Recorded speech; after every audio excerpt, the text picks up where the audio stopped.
Ternyata di sini Toto masuk ke dalam kamar itu, dan di dalam kamar itu bak kamar kerajaan penuh dengan warna keemas-emasan dan ada banyak warna kehijauan di situ. Dan di situ Furqan dikagetkan banyak poster-poster Pak Soekarno. Dan foto itu tadi dibingkai emas, presiden pertama Indonesia dibingkai emas. Assalamualaikum warahmatullahi wabarakatuh. Kembali lagi bersama saya Rian Agus Widodo.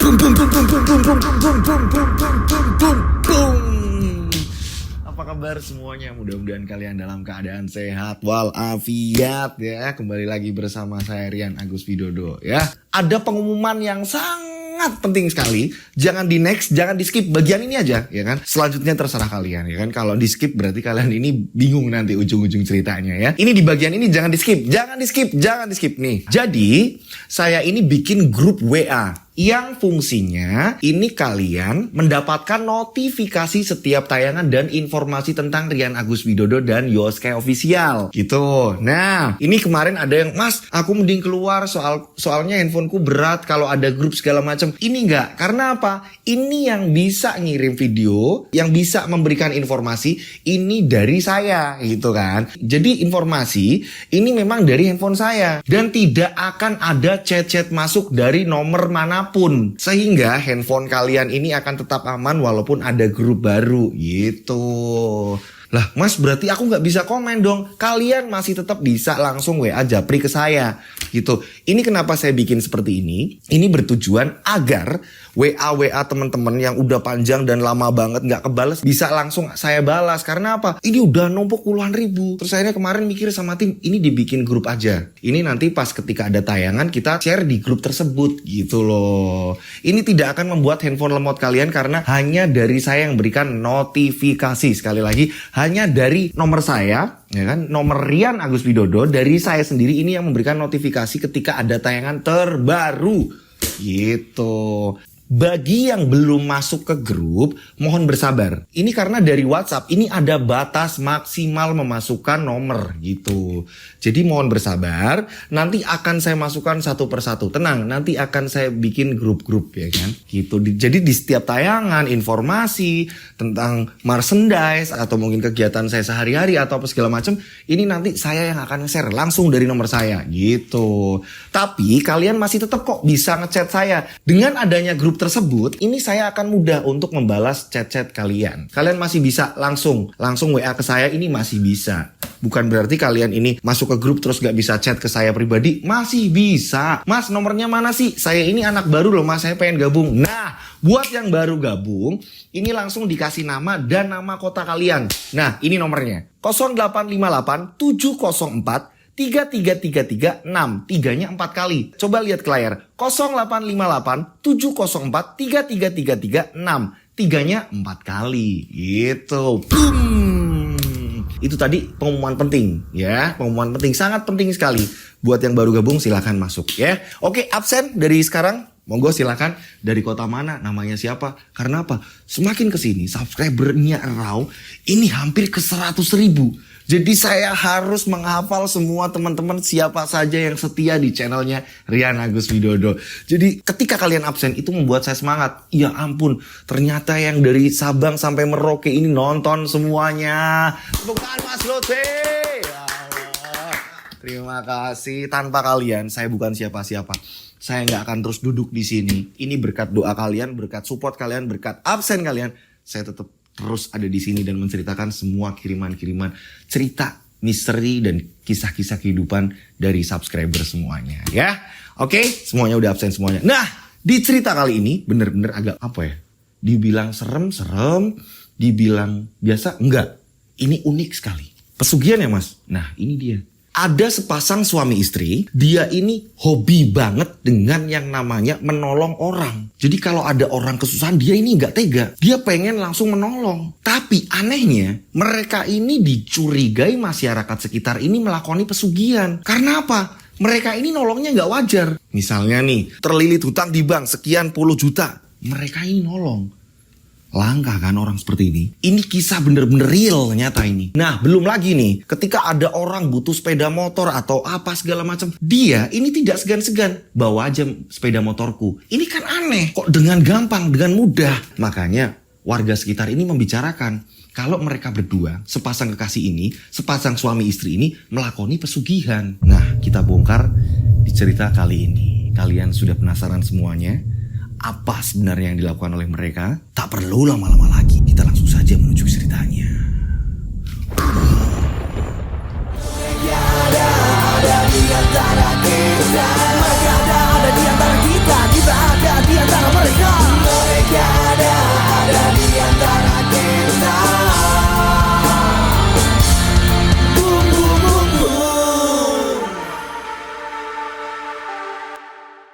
Kejadian ini sudah lama sekali. Kejadian ini kisaran tahun 91-92. Dan toko di sini memang disamarkan semua untuk keamanan bersama. Bener-bener untuk aman, seaman-amannya cerita ini dibawakan. Toko di sini kita sebut saja namanya Pak Toto. Pak Toto ini mempunyai seorang istri, ya kan? Namanya Budian. Nah, mereka ini hidup di sebuah desa. Dan bisa dikatakan kalau mereka ini orang terkaya di desa tersebut. Nah, yang saya bilang di cuplikan di awal, mereka ini sangat baik terhadap warga. Sangat mudah sekali untuk menolong. Mereka ini nggak tegaan, super nggak tegaan. Kalau lihat ada orang yang memang membutuhkan, mereka sangat ringan tangan untuk langsung menolong. Inilah sepasang kekasih yang memang selalu tidak tegaan terhadap warga-warga sekitarnya. Pak Toto ini bekerja sebagai juragan pelelangan ikan. Dan rata-rata karyawannya Pak Toto ini orang-orang terdekatnya. Jadi warga-warga sekitar yang memang butuh pekerjaan ini langsung diangkat sama Pak Toto dan bekerja di situ. Tak heran jika tempatnya Pak Toto, di mana Pak Toto bekerja ini sangat dikenal di mana-mana. Dan di sini Pak Toto ini berani banting harga. Untuk tempat-tempat yang lain, pelelangan-pelelangan ikan yang lain, ini mungkin lebih mahal. Di tempatnya Pak Toto ini paling murah, bener-bener paling murah. Banyak orang-orang yang jauh dari kampung itu, yang jauh dari tempat tinggalnya Pak Toto, ini rela jauh-jauhan hanya untuk membeli ikan-ikan di tempatnya Pak Toto. Nah, di sini Pak Toto ini kalau bantu orang, nggak cuma ini lo beras, ini lo gula, ini lo teh. Disinilah saya akan ngebahas tentang tidak kewajarannya, tidak sebagaimana mestinya orang membantu gimana sih gitu kan ya. Di sini ada keanehan. Ini pernah suatu ketika terjadi, ada seseorang, kita sebut saja namanya Pak Wawan, usianya sudah 60 tahun. Dia ini sering tiap pagi, ya kan, dengan motor bututnya, dia ini belanja ikan di tempatnya Pak Toto. Dilayani sama karyawan-karyawannya Pak Toto. Pak Wawan ini nantinya hasil ikan yang dia belanja di situ akan dijual kembali di pasar, yang jaraknya lumayan jauh. Nah, saat sudah ditimbang, pembayaran sudah semuanya, ya kan, ikan-ikan tadi dimasukkan ke keranjang. Di kiri kanan motornya Pak Wawan. Nah di sini Pak Wawan ini kan karena motornya ini motor butut ya kan. Ini berkali-kali Pak Wawan ini menghidupkan motor. Tapi tetap aja karena mungkin motornya ini udah terlalu tua. Ini motor mogok. Di sini Pak Toto ini melihat dari jauh. Ya Allah, Pak Wawan udah dari tadi. Ini ngeselah motor. Ini nggak jalan-jalan. Hingga pada akhirnya Pak Toto pun mendekat. Pak Toto ngomong sama Pak Wawan.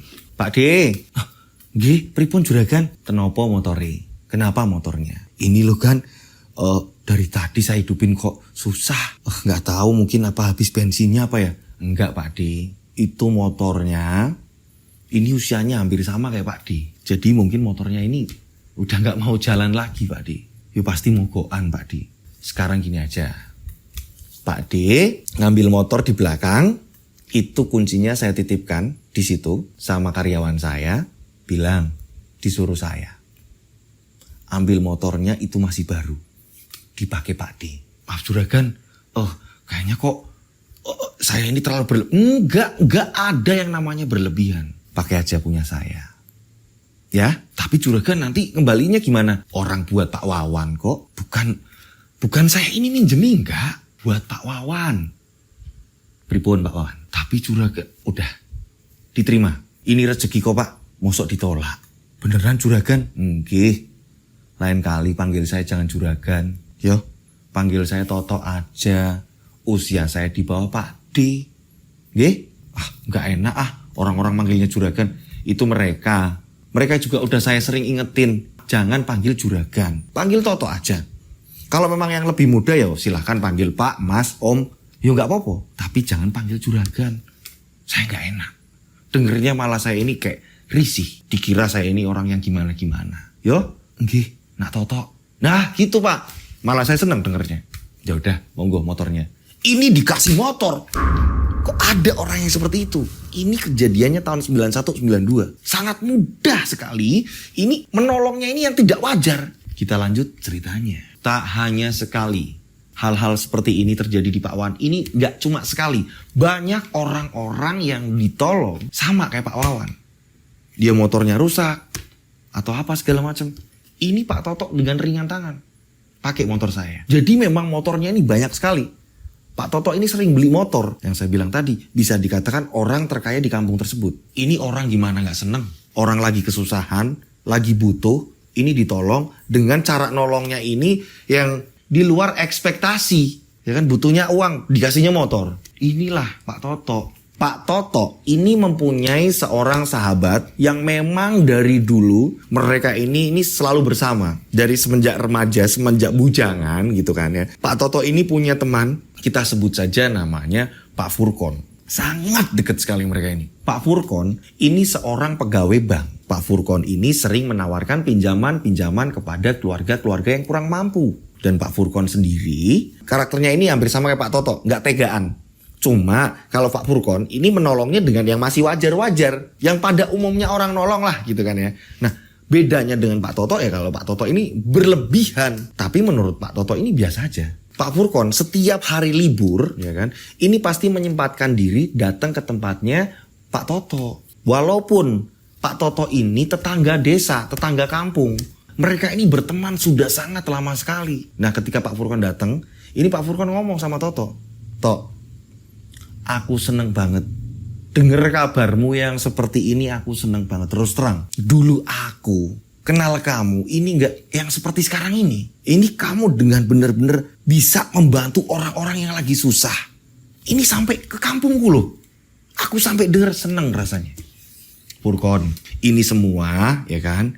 Ini kan kita ini saling. Siapa tahu nanti pas aku kesusahan, biar ada orang yang membantu aku.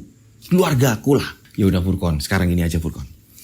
Nanti siapa tahu ada orang yang membutuhkan bantuan, jangan sungkan ngabarin aku. Gak apa-apa, kabarin aja. Insya Allah aku akan bantu. Tenang aja. Jadi siapa tahu di warga kamu ini, misalkan ada orang yang membutuhkan pertolongan apapun itu, yang sekiranya memang butuh bantuan ngomong aku. Ya, beneran kamu?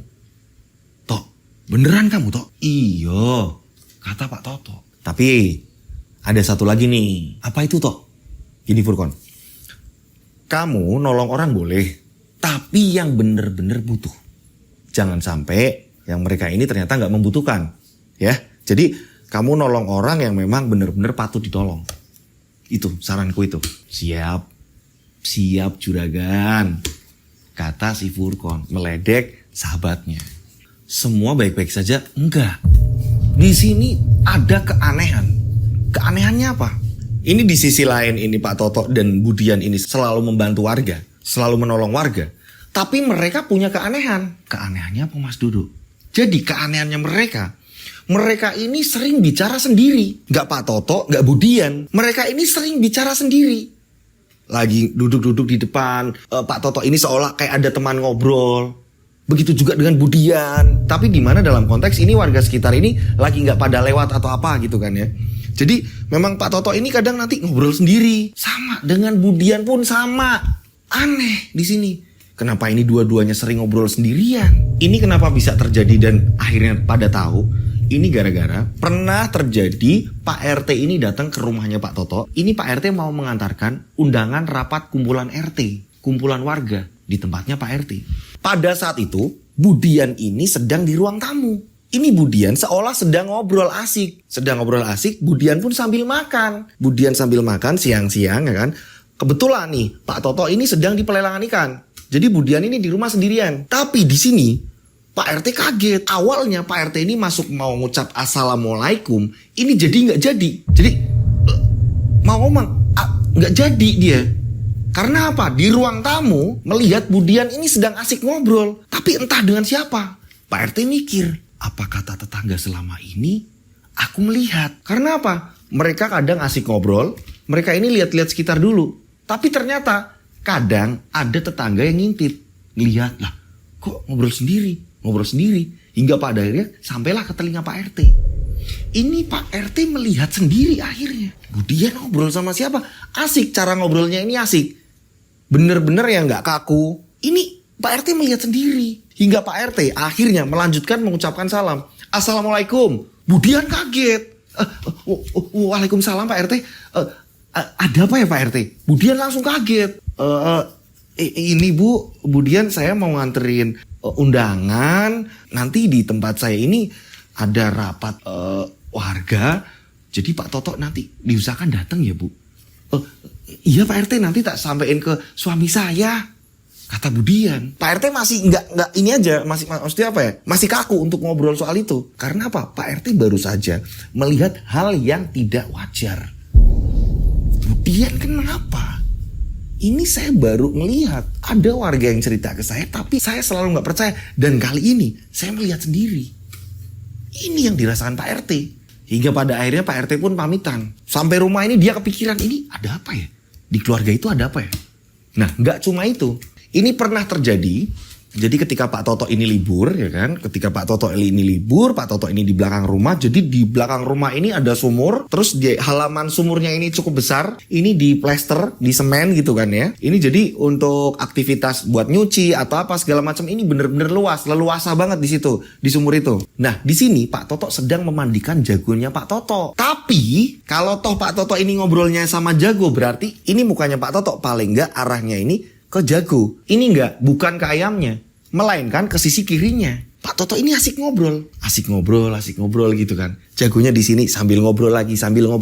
Di sini Pak Toto nggak ngerti kalau ada yang sedang ngamatin. Jadi samping rumahnya Pak Toto ini ada rumah ya kan, ada rumah tetangganya. Kita sebut saja namanya Bulina. Bulina yang sedang membersihkan kamar tempat tidur. Di kamar tidur tadi kan ada jendela, dibersihkan juga itu jendela. Saat Bulina ini membersihkan jendela, melihat Pak Toto ini sedang ngobrol sendiri. Lah, Mas Toto kenapa yo? Kok iso ngobrol dewe ngono? Kenapa ya? Ngobrol sama siapa? Taruhlah ngobrol sama jago, harusnya ngeliat jagonya. Ini kok enggak? Lihatnya sebelah kiri sambil nunjuk-nunjuk. Pak Toto juga memainkan tangan seolah dia ini sedang berdialog dengan seseorang. Bulina bingung. Akhirnya Bulina ini manggil suaminya. Suaminya yang ada di belakang, ya kan? Ini dipanggil Bulina. Mas, sini loh mas. Sini, lihat nih mas. Itu loh, Mas Toto, lihat kamu. Lah, Toto ngobrol sama siapa itu? Kok gitu? Ini tetangga terdekatnya, ini melihat Pak Toto ngobrol sama seseorang. Tapi tidak terlihat, tidak ada wujudnya. Seringnya seperti itu membuat warga ini sering bertanya-tanya. Kabar ini akhirnya kan merebak ketika Ibu Lina ini di tempat siapa cerita segala macam gitu kan ya. Dan begitu juga suaminya Bu Lina cerita ke tetangga ketika ronda bareng atau apa segala macam. Ini kabar ini hampir menyebar ke desa-desa. Kalau Toto dan Budian ini sering ngobrol sendiri. Kabar ini kan udah merebak ke warga. Walaupun belum semuanya. Tapi orang-orang yang di sekitar rumahnya Pak Toto ini udah mulai tahu. Tibalah acara kumpulan RT. Yang dimana undangan tadi ini sudah sampai di Pak Toto. Akhirnya Pak Toto pun berangkat. Nah pada saat itu memang warga sekitar sudah pada di situ. Nah warga-warga ini pada ngomongin. Tapi pelan-pelan. Tidak terdengar oleh Pak Toto. Nah pada saat itu Pak RT ngomong. Monggo silahkan siapa yang mau ngasih masukan atau apa. Terkait dengan kemajuan warga kita. Terkait dengan apa yang akan dilakukan di warga kita mengenai bantuan atau apa segala macam, monggo silahkan. Nah di sini tiba-tiba Pak Toto ngomong, Assalamualaikum warahmatullahi wabarakatuh. Waalaikumsalam. Semua menyambut. Saya Toto, saya senang tinggal di sini. Saya benar-benar bangga bisa jadi warga sini. Nah adanya saya ikut rapat di sini, ini saya juga ingin memberitahukan bahwa semua warga-warga di sini tanpa mengurangi rasa hormat, saya ini bicara ini, bukan saya ini meremehkan kalian, enggak, sama sekali tidak. Tolong ya, dipikir kembali kata-kata saya. Saya tidak merendahkan kalian, enggak. Jadi ini saya mengutarakan bahwa warga-warga yang di sini, sekiranya ada kekurangan, mungkin ada hutang piutang, mungkin untuk keperluan keluarga atau apa segala macam yang memang benar-benar sedang terlilit masalah, jangan sungkan datang ke rumah saya. Insya Allah saya akan bantu karena ini sudah berjalan lama. Nah, di kesempatan saya adanya rapat di sini, ini saya kembali memberitahukan, nggih mboten Pak RT? Nggih Pak Toto. Monggo silakan. Ya, saya mohon jangan sungkan. Ketika memang butuh, datanglah ke rumah saya. Bener-bener Pak Toto ini pengen membantu. Di sini Pak Toto menambahkan.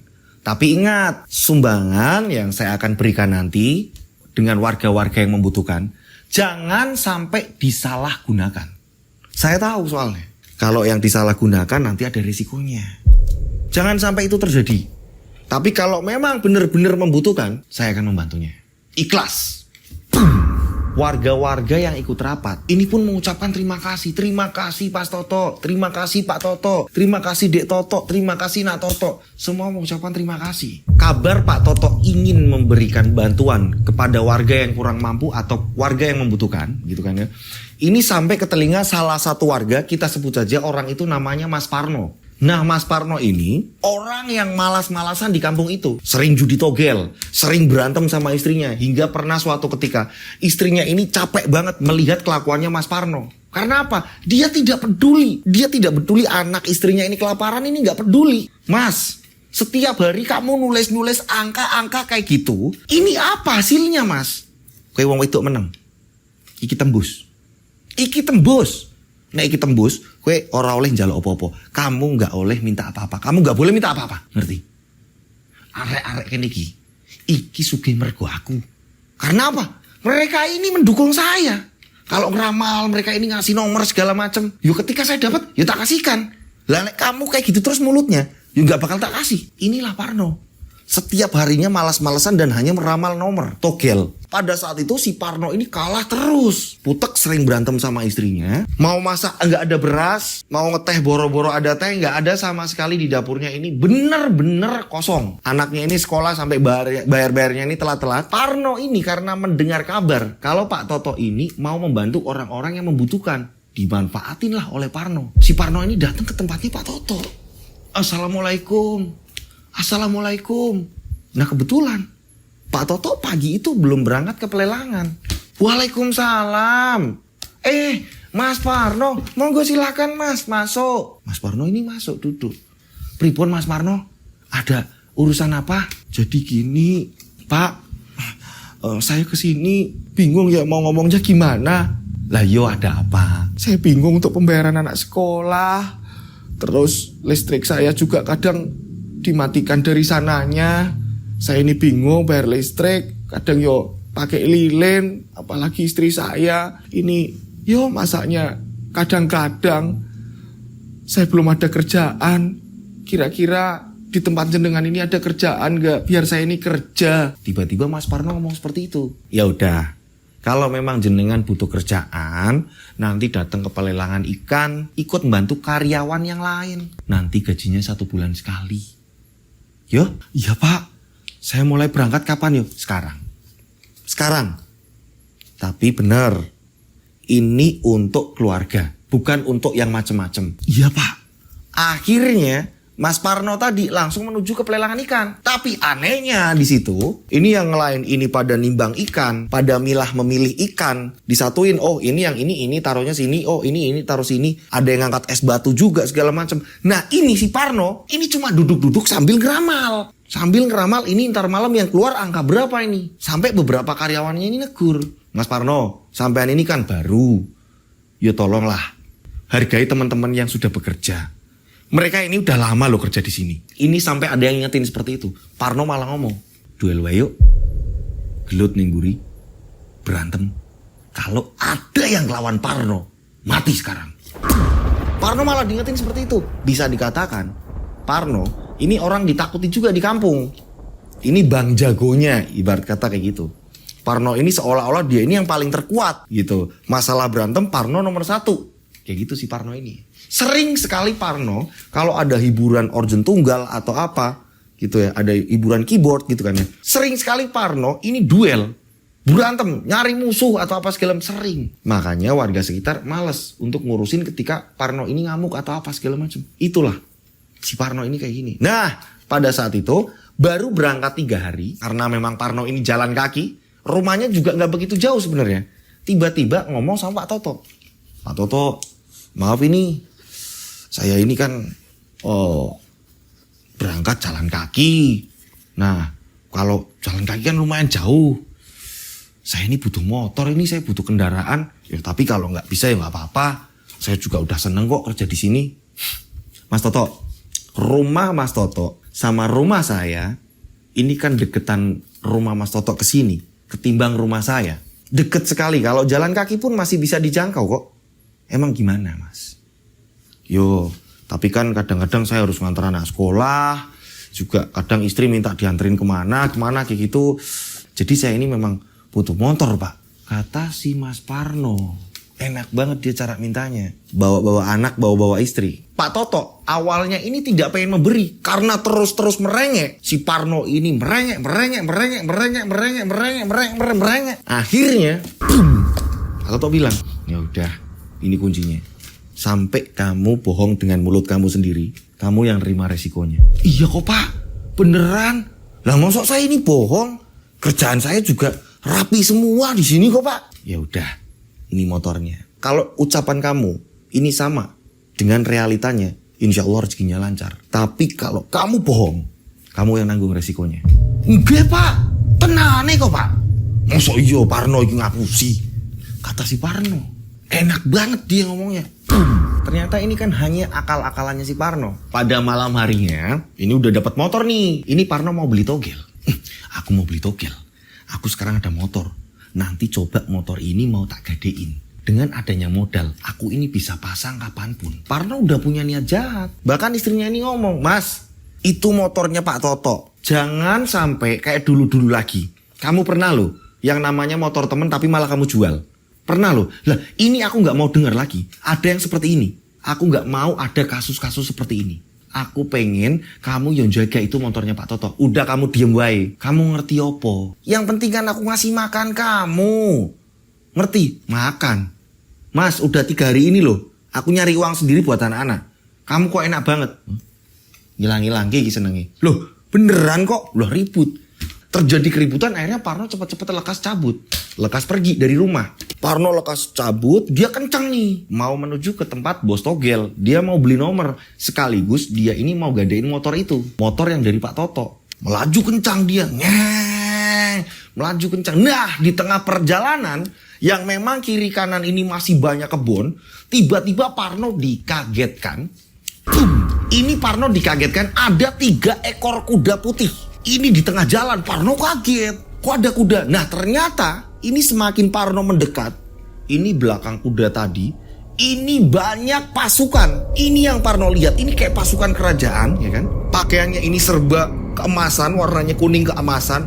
Dan lengkap membawa senjata. Ini bak kayak, kalau kalian bisa, mungkin kalau kalian berimajinasi, ini kayak film apa Mas Lutfi? Kayak film Mahabharata. Kalian pernah nonton film Mahabharata? Pasukannya seperti apa, ribuan pasukan yang mau perang. Ini menghadang Parno. Parno bingung saat itu. Sedangkan mereka sebenarnya tidak ngapa-ngapain.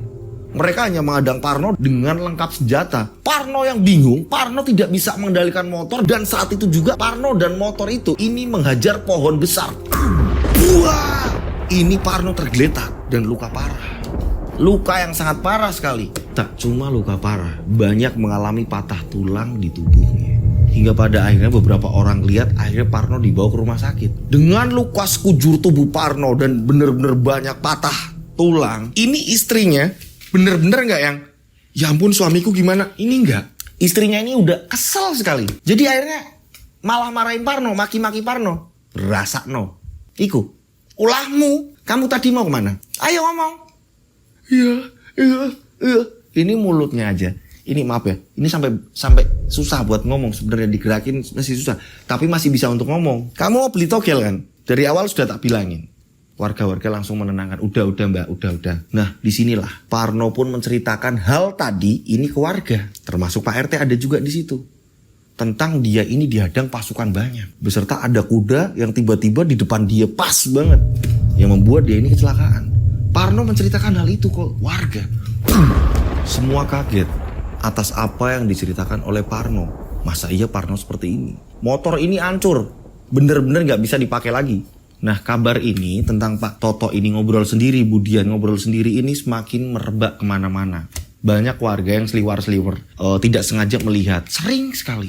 Tanpa sadarnya Budian, tanpa sadarnya Pak Toto, yang gak kontrol ini di luar orang, ini di kejauhan ini ada orang, itu Pak Toto ini tanpa sadar gitu loh. Jadi kabar ini gampang banget untuk merebaknya. Di sisi lain, kita kembali ke Mas Furkon. Mas Furkon ini adalah sahabat terdekatnya Pak Toto. Mas Furkon ini kan pegawai bank. Dia ini nolong orang yang memang kesusahan lewat pinjaman bank. Direkomendasikan dari Mas Furkon sehingga bank ini gampang mudah untuk cair.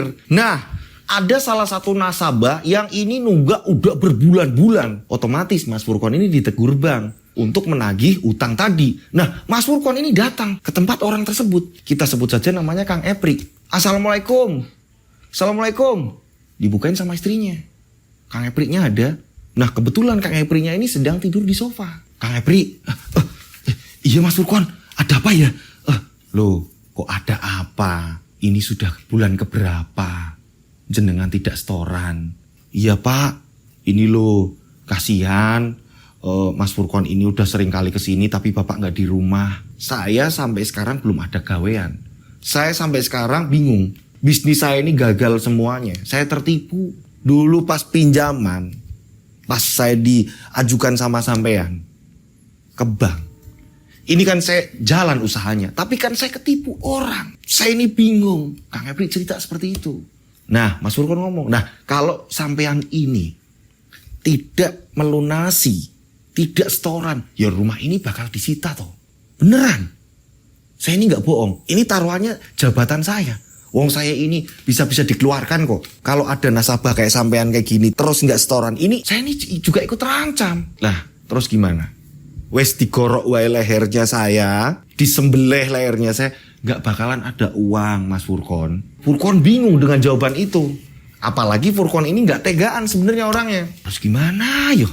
Harus gimana yo? Akhirnya Mas Furkon inget Pak Toto. Karena di situ Mas Furkon ini lihat istrinya Kang Epri. Ya ampun, istrinya Kang Epri. Kasihan. Makannya aja susah.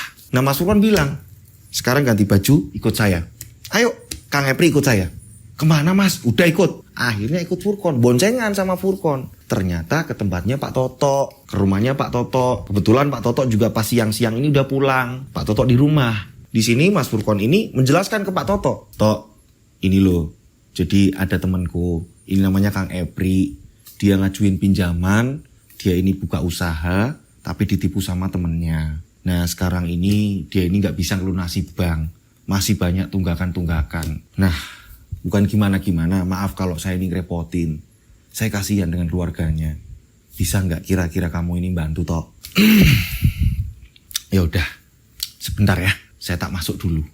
Oh ya udah, silakan Tok. Nah Budian ini datang, monggo Mas silakan diminum.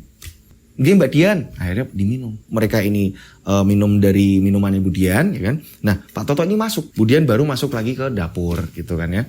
Nah, gak lama kemudian Pak Toto kembali ke ruang tamu. Dan Pak Toto menjelaskan, Furkon, maaf, untuk kali ini saya gak bisa nolong. Maksud kamu apa? Kamu ini udah dikenal orang, ini menolong. Siapa saja yang kesusahan kamu nolong. Kang Epri, iya Mas Furkon ada apa? Maaf ya Pak Kang Epri, monggo Kang Epri keluar dulu sebentar saja. Saya mau ngobrol sama Pak Toto, ya. Tolong Kang Epri keluar dulu. Kang Epri disuruh keluar. Kang Epri pun nurut. Kang Epri ini nunggu di luar. Nah Mas Furkon di sini ngomong sama Toto. Tok, kamu nolong orang gampang, siapapun kamu tolong. Setiap ada orang kesusahan kamu nolong. Tapi giliran saya minta tolong. Ada nasabah saya yang macet, ya, macet setoran. Kamu gak mau nolong. Kamu pilih kasih. Furkon, maaf aku gak bisa nolong. Sekali lagi, maaf aku gak bisa nolong. Kalau aku nolong kamu, kamu yang akan rugi. Hah? Maksudnya? Kok bisa aku yang rugi? Kan kamu yang nolong. Kenapa aku yang rugi? Jadi gini, maaf aku sudah tidak bisa menolong. Aku nggak mau kamu kenapa-napa. Loh, aku jadi curiga ini. Aku jadi curiga dengan kata-kata kamu ini toh. Jangan-jangan, maaf nih, kamu pesugihan. Terserah kamu Furqon. Kamu mau menganggap aku pesugihan, kamu mau ngomong aku ini kayak apa segala macam, itu terserah kamu. Itu hak kamu. Dan aku sedikit pun tidak tersinggung. Tapi kali ini maaf, aku tidak bisa membantu. Ya ampun, tolong. Bisa-bisa aku dipecat. Tolong. Kang Epri ini punya bisnis bagus. Dia akan segera mengembalikan kok. Aku pinjam lah, aku pinjam. Nggak usah aku ini minta, nggak usah aku minta, enggak. Aku pinjam. Aku tahu Kang Epri ini bakal bisa kembalikin. Aku tahu dia banget. Dia juga sahabatku. Aku nggak tega istrinya di rumah. Tolong ngertiin lah. Posisi aku di bank juga terancam.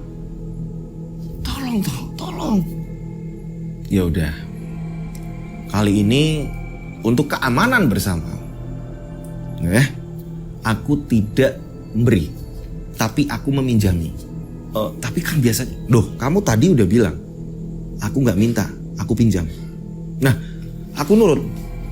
Untuk keamanan bersama, jadi ikrarnya ini pinjam. Karena aku tidak mau kenapa-napa dengan sahabatku. Ya udah. Kalau kamu memang mau minjami, udah. Aku pinjam. Aku yang tanggung jawab, kata Furqon. Akhirnya Pak Toto ke dalam, ngambil uang 20 juta. Ini, butuhnya tadi berapa? 20 juta. Balikinnya 15 aja. Gak apa-apa. Terserah kamu, nanti kamu hitung-hitungannya sama siapa temanmu kan tadi? Kang Epri, terserah. Ya udah.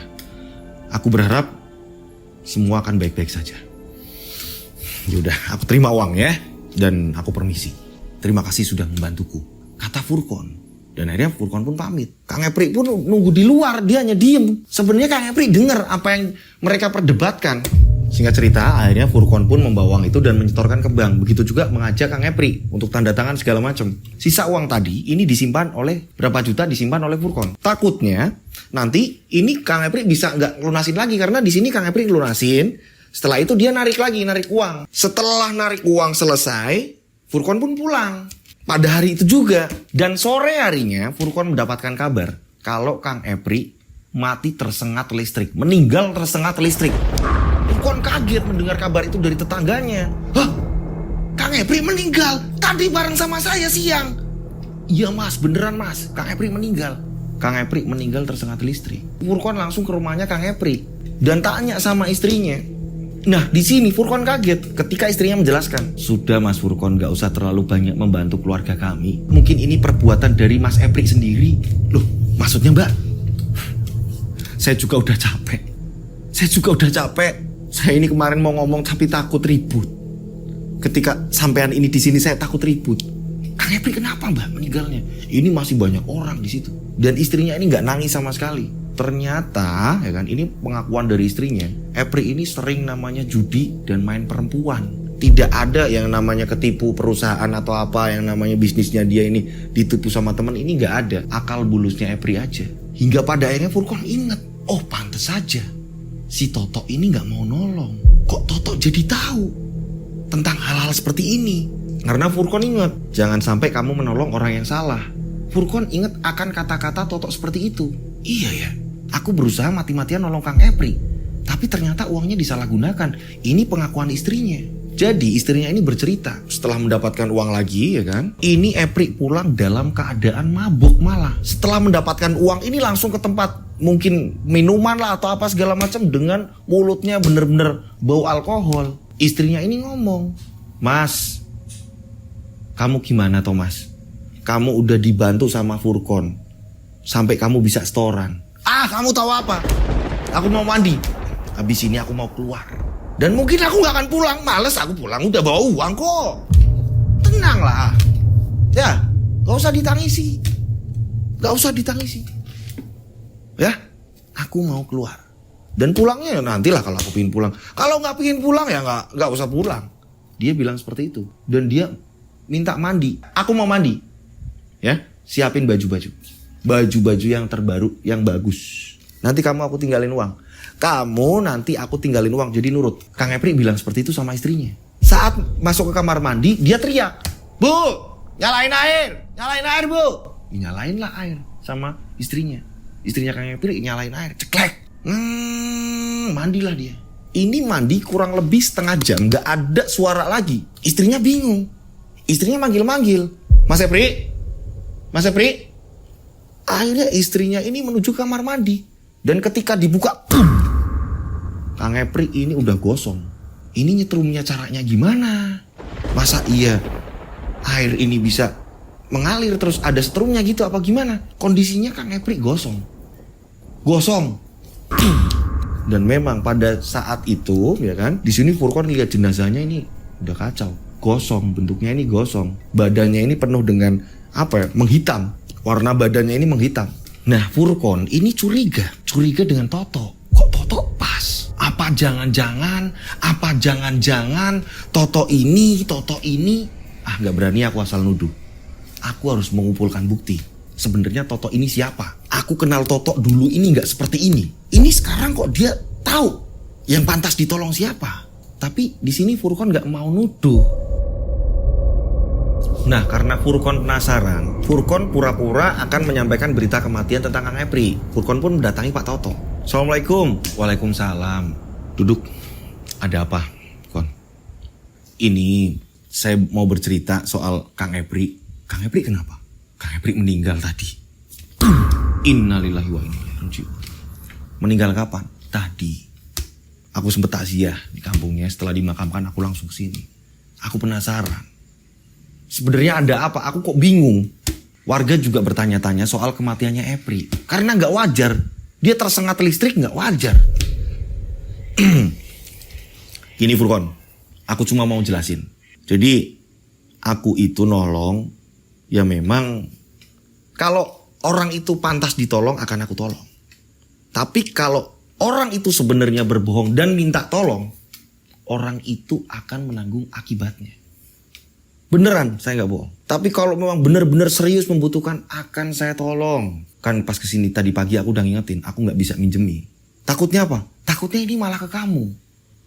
Dengan adanya kamu berikrar, aku pinjem, ya akhirnya aku pinjemi. Jadi nanti tetap dikembalikan. Nggak apa-apa. Tapi kalau kamu ikrarnya minta, tak kasih. Karena aku tahu kamu kok. Tapi buat kamu, bukan buat orang lain. Paham kamu di sini? Iya toh. Maafin aku toh. Mungkin aku ngembaliinnya gak secepat itu. Gak apa-apa. Yang penting nanti dikembalikan. Ya. Kamu nolong Kang Epri kan? Iya. Setelah itu Furqon, saking penasarannya, berapa hari kemudian Furqon ini punya kenalan orang pinter.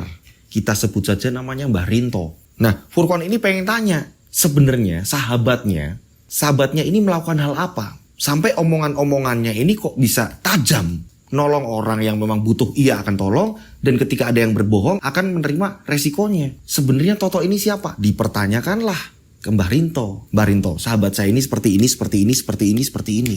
Sebenarnya sahabat saya ini siapa? Profesinya seperti ini, dia ini orang terkaya, dia ini seperti ini. Apakah Toto ini melakukan pesugihan, Mbah Rinto? Mbah Rinto langsung bilang, dia nggak melakukan pesugihan kok. Dia ini orang ngelakoni pesugihan. Tenang nih, gak ngelakuin pesugihan Mbak. Enggak sama sekali. Cuma aku bingung. Aku tidak bisa menembus. Mata batinku ini gak bisa ngelihat lebih jauh soal dia. Yang jelas, dia tidak melakukan pesugihan.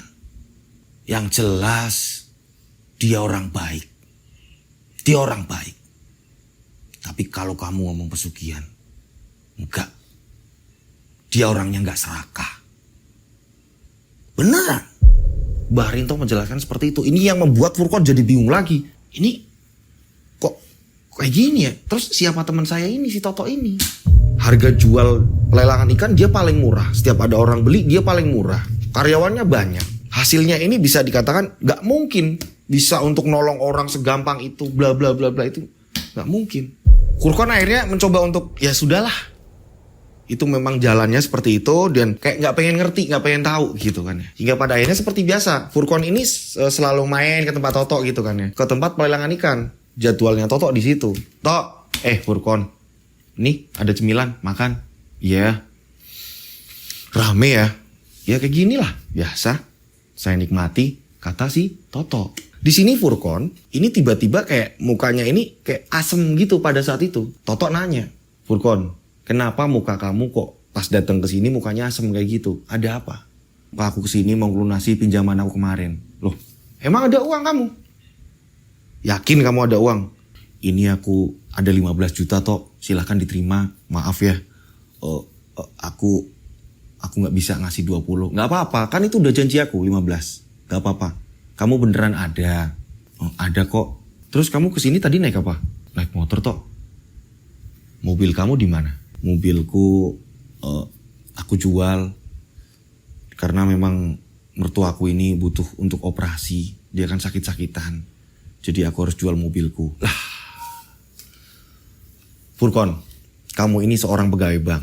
Yang namanya kamu pakai mobil ini harus. Kamu jalan ini jauh-jauh terus keluar kota, terus nanti kamu mau pakai apa? Ini masalah pekerjaan kamu. Kenapa alat transportasi kamu ini justru malah dijual? Gimana lagi, Tok? Memang kondisinya seperti itu. Ya udah, nanti ke rumah, ya. Sebentar lagi aku selesai, nanti kita pulang bareng. Iya, Tok. Singkat cerita, akhirnya mereka pun pindah ke rumahnya Toto. Obrolan mereka. Toto bilang, sebentar ya, aku masuk dulu ke dalam. Iya. Furkon ini curiga, kenapa ya? Kok pasti dia bilang, aku mau masuk dulu ke dalam. Dan masuknya ini kurang lebih 15 menit. Dan setelah keluar, ini bau wanginya ini beda. Dulu juga sempat seperti itu, tapi di sini Furkon tidak menghiraukan. Di sinilah Furkon kayak bertanya-tanya. Kok setiap masuk ruangan, terus pas balik lagi sini, kok baunya beda aromanya. Aromanya ini, wanginya ini wangi melati. Dan Toto saat itu bilang, itu kan mobilku ada 4. Silahkan kamu pakai salah satunya. Ah, enggak, Tok, enggak. Nanti aku malah nambah utang lagi, nambah bingung aku. Enggak, aku ngasih, ini surat-suratnya. Bah, Toto kaget. Furkon kaget, nah. Ini udah plus sama surat-suratnya lengkap. Toto bilang, pakai salah satunya bawa pulang, itu buat kamu. Anggap aja hadiah pertemanan kita selama ini kita berteman. Aku tahu keniatan kamu itu baik ke semua orang. Tahu. Makanya aku senang berteman dengan kamu. Karena hati kamu itu baik. Ambil salah satu buat kamu. Anggap aja dia. Nanti gantian lah. Kalau kamu gak enak nanti gantian ketika kamu punya rezeki atau apa. Traktir aku makan atau apa silahkan. Bawa mobilnya. Inilah. Toto nolong tapi ya gak wajar. Masa iya orang butuh langsung dikasih mobil. Ini yang saya bilang. Di sini ada keanehan. Di cerita ini ada keanehan. Bener-bener si Toto ini menolongnya ini kayak gak ada ukuran. Orang gak minta mobil, dia hanya cerita tentang mobilnya ini buat bayar rumah sakit mertuanya gitu kan ya. Ini malah dikasih mobil sama Toto plus surat-suratnya. Setelah Furkon ini mendapatkan mobil, pemberian dari Toto, ini langsung pulang. Nah sesampainya di rumah, istrinya kaget. Mas, lah itu mobilnya siapa mas? Ini aku dikasih Toto. Loh, bukannya kamu kemarin cerita kalau Toto ini ngeri mas kalau ngasih-ngasih. Nah, yang aku bingung, dia ini tahu, porsinya nolong ini tahu. Siapa yang lagi butuhin, siapa yang lagi bohong, dia tahu. Nah, karena dia ngelihat aku ini lagi butuh, ini aku dikasih. Mas, ingat mas, jangan senang dulu. Biasanya orang-orang yang seperti itu, ini lelakon pesugihan mas. Sebentar.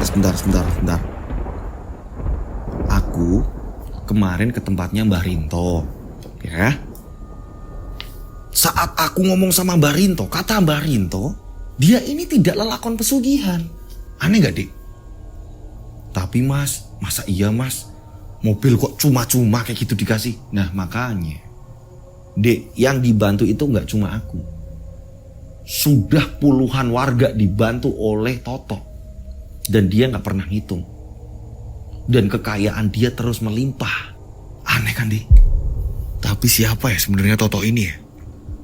Aku harus nyari tahu deh. Aku kayak masih curiga. Masih banyak pertanyaan. Mas, tapi itu aman gak mas kalau mobil itu kita pakai? Aman. Mbah Rinto sudah memastikan tidak akan terjadi tumbal atau apa segala macam. Dia ini tidak melakukan pesugihan, enggak. Aneh kan? Iya mas. Ya udah, coba aja nanti kita ngalir ke depan gimana. Dan aku akan cari tahu siapa Totok sebenarnya.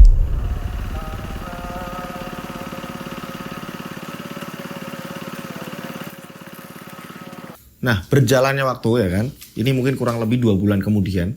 Ini Furkon, dia ini mau nagih orang. Jadi ada nasabah yang dia mogok lagi nih. Kita sebut saja namanya Bu Mirah. Kondisinya Bu Mirah, emang warungnya ini bangkrut. Banyak saingan warungnya Bu Mirah ini bangkrut. Dan anak-anaknya ini ada yang keluar sekolah. Nah pada saat itu Furkon ngomong sama Bu Mirah, Bu ini gimana? Ibu sudah nunggak terus kayak gini. Ini yang ada saya terancam. Nantinya saya yang bakal dikeluarin kalau ibu ini nggak setoran. Ayolah Bu, kerjasama yang bagus. Saya di sini dulu nolong ibu sampai ibu ini buka usaha. Nah ini kalau nggak saya yang kena Bu. Sudah berkali-kali saya datang ke sini, ibu jarang di rumah, bilangnya ke pasar. Anak ibu bilang ke saya, ibu ini selalu ke pasar. Ibu lagi belanja lah apa segala macam. Lah ini mumpung ketemu, ini gimana? Bu Mirah tadi langsung nangis. Terserah jenengan. Mau gimana atau mau jual rumah saya silahkan. Saya gak ada uang. Dagangan saya kayak gini terus. Bangkrut saya ini. Furkon di sini bingung. Ya ampun kok kayak gini. Aku ada nasabah seperti ini lagi nih. Bu, saya Furkon bisa dipecat Bu. Kalau ibu seperti ini. Ya terserah jenengan, terserah sampean. Monggo silakan kalau mau disita apa monggo. Biar saya dan anak-anak saya ini hidup gelandangan. Aduh. Hingga pada akhirnya Furkon ini mengajak Ibu Mirah ke tempatnya Totok. Kebetulan Totok lagi di rumah. Saat itu jam 10 pagi. Totok ini udah naik sepeda. Jadi Totok ini kalau ke pelelangan dia hanya pakai sepeda karena deket. Nah Totok ini lagi mau pakai sepeda, tiba-tiba Furkon datang dengan Bu Mirah. Assalamualaikum. Waalaikumsalam. Loh, Tok, mau jalan ya, Tok? Iya. Gimana, ada apa sih? Ini, ya kasusnya kayak kemarin. Tapi menurut kamu gimana? Ini Bu Mirah udah nyerah. Dan kamu tahu sendiri kan, ancamannya, ya saya dikeluarin dari kerjaan. Aduh. Furkon. Ayo masuk dulu. Masuk. Gak apa-apa kan? Iya, gak apa-apa. Ayo masuk dulu. Disuruhlah masuk. Setelah duduk di ruang tamu, tak lama istrinya Pak Furkon ini keluar. Ada tamu. Iya Mbak, maaf Mbak Dian ngerepotin terus. Gak apa-apa, tenang aja. Mbak Dian mau kemana toh? Mau ke pasar. Tapi sebentar tak bikinin minum. Bu Dian, istrinya Pak Toto, ini ke belakang ini. Bikinin minum. Seperti biasa kalau ada tamu dia. Ngasih minum di situ. Monggo Mas, silakan Bu. Nggih Bu. Akhirnya Bu Dian ini pamit. Mas Furkon, Bu, saya tinggal dulu, saya mau ke pasar. Ya, oh iya Bu, hati-hati. Ya, Bu Dian ini keluar ke pasar. Furkon pun kembali menjelaskan. Ini loh Bu Mirah, beliau ini sampai bingung nyerah. Sudah puluhan bulan dia ini gak setor juga. Dia ini pikirnya usahanya akan laris, tapi ternyata ini bangkrut. Piye menurutmu? Tok, tolong banget. Ya udah, tunggu sebentar. Aku tak masuk dulu. Ya, sebentar aja. Furkon bingung, semakin penasaran. Ini setiap dimintain tolong, kenapa harus masuk dulu? Ini ada apa ini? Pada saat itu, ya kan, Totok masuk. Dia masuk kamar paling belakang. Nah, di sini Furkon memanfaatkan hal ini. Totok nggak punya anak. Istrinya lagi keluar ke pasar. Aku curiga apa yang dia lakukan sebenarnya. Setiap aku minta tolong, nunggu dia masuk ke dalam. Ini sebenarnya apa yang dia lakukan? Furkon pun ini mengikuti dari belakang. Ternyata Totok memasuki kamar paling belakang. Furkon mengendap-endap. Dan kebetulan pintu itu tidak tertutup rapat. Jadi Furkon bisa melihat dan Furkon kaget. Ternyata di sini Totok masuk ke dalam kamar itu, dan di dalam kamar itu bak kamar kerajaan. Penuh dengan warna keemas-emasan dan ada banyak warna kehijauan di situ. Warna-warna hijau, korden-korden hijau, dan di situ Furkon dikagetkan banyak poster-poster Pak Soekarno. Dan foto itu tadi dibingkai emas. Presiden pertama Indonesia dibingkai emas. Kamarnya ini bersih, bak kerajaan kamarnya. Dan karena ini kebukanya hanya sedikit, Furqan ini tidak bisa melihat leluasa. Jadi Toto ketutup pintu. Dan di sini Furqan mendengarkan seolah Toto ini sedang ngobrol sama seseorang. Hah? Furqan ngomong sendiri. Orang itu bisa ditolong? Oh, boleh ya. Berarti kalau boleh nanti saya nolong. Furqan mendengar dengan jelas kalau Toto sedang ngobrol dengan seseorang. Ini siapa yang ada di dalam kamar? Nah, pada saat itu karena Furqan takut ketahuan, akhirnya Furqan buru-buru balik ke depan, ke ruang tamu lagi. Pikiran Furqan campur aduk. Ya ampun, apa yang dia lakukan? Apa ini yang dia lakukan? Pikiran Furqan benar-benar berputar. Malah justru tidak fokus dengan Bu Mirah. Furqan justru masih memikirkan apa yang ia lihat. Kamar bak seorang raja. Di situ ada poster presiden pertama besar dengan dilapisi emas, bingkai fotonya. Dan di situ ada korden-korden serba hijau, ada ukiran-ukiran batik. Bener-bener kamar itu mewah sekali. Tak lama Toto keluar dengan membawa uang. Dengan membawa uang tiba-tiba Toto ngomong, "Ibu, tadi namanya siapa?" "Mirah, Pak." "Ini ada uang ya. Ini nanti bisa buat setoran bank. Dan sisanya ini bisa buat buka usahanya ibu. Gak apa-apa. Tidak usah berpikir untuk mengembalikan, Bu, ya. Gak usah ibu kepikiran, aduh iki bayarnya piye, nanti kembalikannya gimana. Ibu gak usah berpikir seperti itu. Saya ikhlas, ya Bu ya. Tapi ingat Bu, ini uang dipakai bener ya Bu ya. Iya Pak, terima kasih Pak. Ya ampun, Bapak ini siapa? Sudah, Ibu tak perlu kenal saya. Yang jelas ini uangnya, tidak usah kembalikan. Furqan bingung di sini. Ini sahabatku ini siapa? Maaf Bu, boleh saya ngobrol sama Mas Furqan sebentar? Oh iya boleh. Ibu tunggu di luar ya Bu. Di teras itu ada kursi kok Bu. Bu Mirah ini langsung keluar. Nah di sini Furqan bingung. Ini Toto mau ngapain nih? Mau tanya apa nih? Padahal aku yang penasaran ini. Dan tiba-tiba Toto ngomong, "Furqan, iya Tok, kamu tadi ngintip aku ya?" Tok, kok kamu tahu Tok? Iya apa enggak? Kamu ngintip aku? Iya kan? Kamu ngikutin dari belakang? Kamu ngendap-ngendap? Bener enggak? Iya Tok. Maafin aku Tok, karena aku selama ini penasaran Tok. Dan aku gak ngerti ya, aku harus gimana. Dan aku tadi, aduh, ya ampun, maafin aku Tok. Furqan ketakutan. Kok bisa Toto ini tahu kalau Furqan ini ngintip? Maaf ya, kalau boleh tahu, kamu ini udah aku anggap kayak saudaraku. Kita ini udah bersahabat lama. Dan apapun yang aku butuhkan, kamu selalu nolong aku. Begitu juga dulu. Dan aku pengen tahu apa yang sebenarnya kamu lakukan di dalam kamar. Kamu ini tadi ngobrol dengan siapa? Aku mendengar kamu ngobrol, aku mendengar kamu bercakap dengan nggak tahu suara itu apa. Saya nggak ngerti sebenarnya dengan siapa kamu bicara Tok. Tolong jelaskan ke aku.